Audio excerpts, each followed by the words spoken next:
করেছেন। আপনি চিন্তা করেন যে আল্লাহ আপনাকে দেখছেন। এখন যখনই মানুষ নামাজে দাঁড়ায় আল্লাহ পাক তার দিকে দৃষ্টি নিবদ্ধ করে, এবং যখন মানুষ এদিক ওদিক তাকানো শুরু করে নামাজে আল্লাহ পাক মুখ ঘুরিয়ে নেন।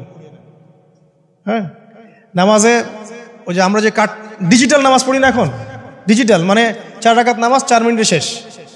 এক রুকু করলে সেজদা পাওয়া যায় না, সেজদার তাসবিহ পড়লে আবার এদিকে দেখা যায় যে দ্বিতীয় সেজদায় চলে গেছে অলরেডি ওঠার আগেই। অনেক ক্ষেত্রে ইমাম সাহেবরাও খুব দ্রুত নামাজ পড়ান, অনেক দ্রুত পড়ান। এত দ্রুত নামাজ পড়াবেন কেন? নামাজ জামাতে পড়লে সংক্ষিপ্ত করতে বলা হয়েছে, কিন্তু এত দ্রুত তো পড়তে বলা হয়নি। এখনও দেখবেন মক্কা মদিনায় গিয়ে নামাজ দেখবেন, মাশাআল্লাহ, নামাজটা তাদের মাশাআল্লাহ এটার প্রশংসা না করলে হকা দেওয়া হবে। নামাজটা অসাধারণ, ধীর স্থিরভাবে ফজরের নামাজ 20 মিনিট 15 মিনিট 20 মিনিট পড়াচ্ছে নামাজ, রিল্যাক্স। নামাজে দাঁড়ালে চমৎকার তেলাওয়াত হচ্ছে, আপনি ভুলে যাচ্ছেন নিজেকে। তেলাওয়াত হবে চমৎকার, এবং সবচেয়ে ভালো যিনি তেলাওয়াত করতে পারেন তাকে নামাজে দিতে হবে। রিল্যাক্সে নামাজ পড়বে। ক্ষেত্র বিশেষে আপনি শর্ট করতে পারেন, কিন্তু সবসময় কেন আমরা 4 রাকাত নামাজ 3 মিনিটে শেষ করে দিব? আবার নামাজের পর দোয়াটা হবে লম্বা, অথচ নামাজটাই ছিল দোয়া, নামাজটাই কিন্তু দোয়া। এখন সেজদায় আমরা যদি কান্নাকাটি করতে না শিখি, আল্লাহর সামনে আমি মাথা নত করেছি, এখানে নিজের মনের যত আবেগ আকুতি দোয়া এগুলো আল্লাহর সামনে ঢেলে না দিতে পারি, এই দোয়া কালাম না শিখি, তাহলে তো নামাজের আধ্যাত্মিকতা অর্জন হলো না। সাহাবীরা কেমন করে নামাজ পড়তেন যে নামাজ পড়ার পরেও তাদের গা থেকে তীর বের করা যায়? কিভাবে তারা নামাজ পড়তেন? তাহলে নবী সাল্লাল্লাহু আলাইহি ওয়াসাল্লাম কিভাবে নামাজ পড়তেন যে নামাজ পড়ার ফলে তার পা মোবারক ফুলে যাইত? 1 রাকাতে তিনি 4 পারা কোরআন তেলাওয়াত করতে পারলেন কিভাবে? তো তাদের নামাজ আর আমাদের নামাজ, আল্লাহ রাব্বুল আলামিন তার রাসূলের মাধ্যমে একটা হাদিসে জানিয়েছেন যে এমনও অনেক নামাজি আছে, নাউযুবিল্লাহ, আল্লাহ পাক আমাদেরকে তাদের অন্তর্ভুক্ত না করুন, যে নামাজ পড়ার পরে আল্লাহ রাব্বুল আলামিন এই নামাজটাকে ওই নামাজের মুখের উপর নিক্ষেপ করে দেয়, তোমার নামাজের আমার কোনো দরকার নেই। আল্লাহ পাক আমাদেরকে হেফাজত করুন। ধীর স্থিরভাবে পড়েন, রিল্যাক্সে, তাড়াহুড়ার কিচ্ছু নাই। ওয়ামা খালাকতুল জিন্না ওয়াল ইনসা ইল্লা লিয়াবুদুন, শুধুমাত্র আল্লাহর ইবাদত করার জন্যই তো পৃথিবীতে এসেছি। হোক না দোকানটা 5টা মিনিট পরে খুললে কি হবে? হ্যাঁ, জমিতে যান, জমিতে আধা ঘন্টা পরে গেলে কি হবে? যে আল্লাহ পাক আপনাকে বাঁচিয়ে রাখতে পারেন, সে আল্লাহ পাক আল্লাহর পথে সময় দিলে আপনাকে অফুরন্ত রিজিকও তো দিতে পারেন না? আপনি আল্লাহর হয়ে যান, বাকি সব আল্লাহ আপনার দায়িত্ব নিয়ে নেবেন ইনশাআল্লাহ। আপনি নিজে আল্লাহর হয়ে যান, আপনার সব কিছু দায়িত্ব কে নিয়ে নেবে? আল্লাহ নিয়ে নেবে। আল্লাহ পাক আমাদেরকে ধীর স্থিরভাবে আধ্যাত্মিকত্ব অর্জন করে নামাজ পড়ার তৌফিক দান করুন, আমিন।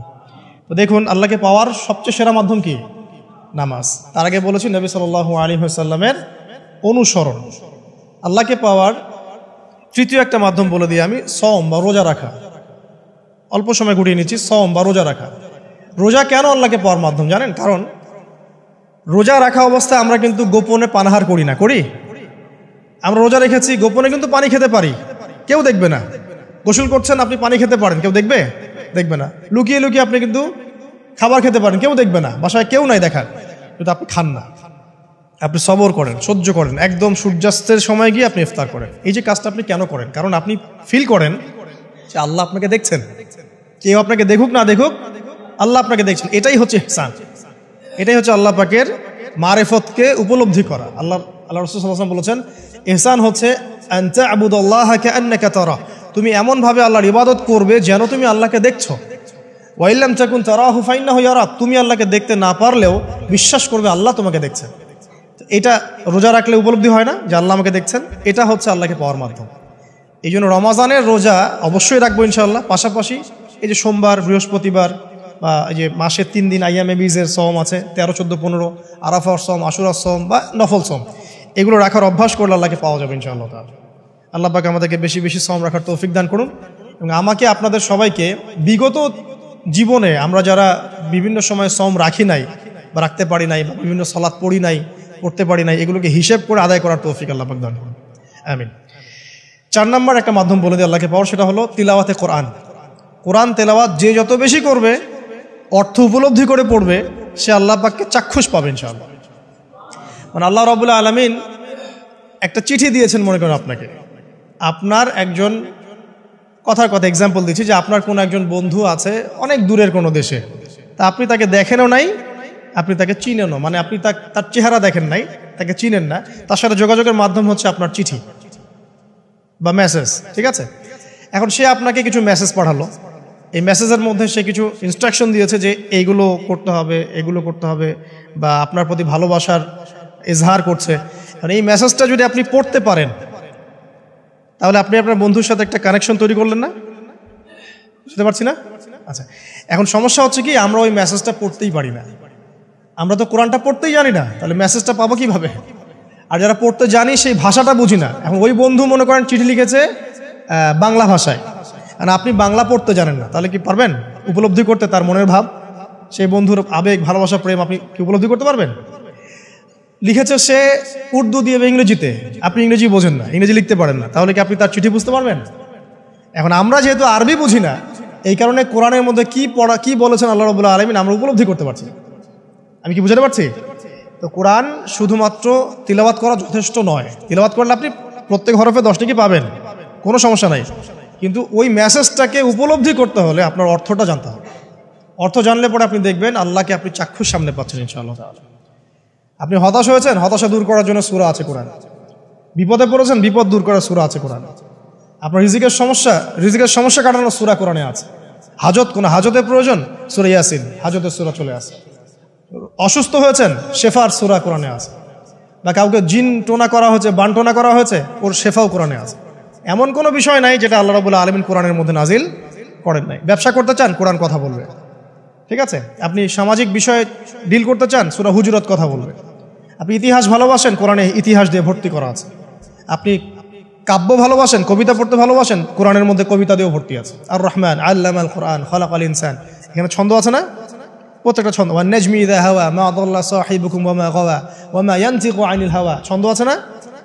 আপনি উপন্যাস ভালোবাসেন, কোরআনে অনেক উপন্যাস আছে, যা চান তাই পাবেন কোরআন। এক কথায় আপনি আল্লাহকে পাবেন কোরআনের মধ্য দিয়ে। কোরআনের সাথে যার সম্পর্ক যত বেশি, আল্লাহর মারেফত সে তত বেশি পাবে ইনশাআল্লাহু আজ্জা ওয়া জাল। 4টা বলেছি না? 5 নাম্বার হচ্ছে হজমরা করা। আল্লাহ পাক আমাদের সবাইকে বেশি বেশি করার তৌফিক দেখ। হজ এবং ওমরা এমন কিছু কাজ আছে যে কাজগুলো সরাসরি আপনার সাথে আল্লাহ পাকে কানেকশন করাবে। আরাফার মাঠে যাবেন, ওই মাঠে কি কিয়ামত হবে না? আল্লাহকে চিনতে পারবেন এখানেই। তারপরে যে সাই করেন না, সাফা মারওয়া সাই করে, ওখানে গেলে আপনি বুঝতে পারবেন যে কিভাবে ইসমাইল আলাইহিস সালামকে পানি দেওয়ার জন্য তার মা হাজরা এখানে দৌড়াদৌড়ি করেছে। বাইতুল্লাহ দেখবেন, আপনি চিনবেন যে আল্লাহর তাওহীদ কি জিনিস। চোখে দেখার সাথে সাথে আপনার ভিতরে এমন একটা ফিলিংস আসবে যেটা ভাষায় প্রকাশ করা যাবে না। চোখে দেখার সাথে সাথে এমন একটা ফিলিংস আসবে, আপনাকে আমি এটা ভাষায় প্রকাশ করে বোঝাতে পারবো না।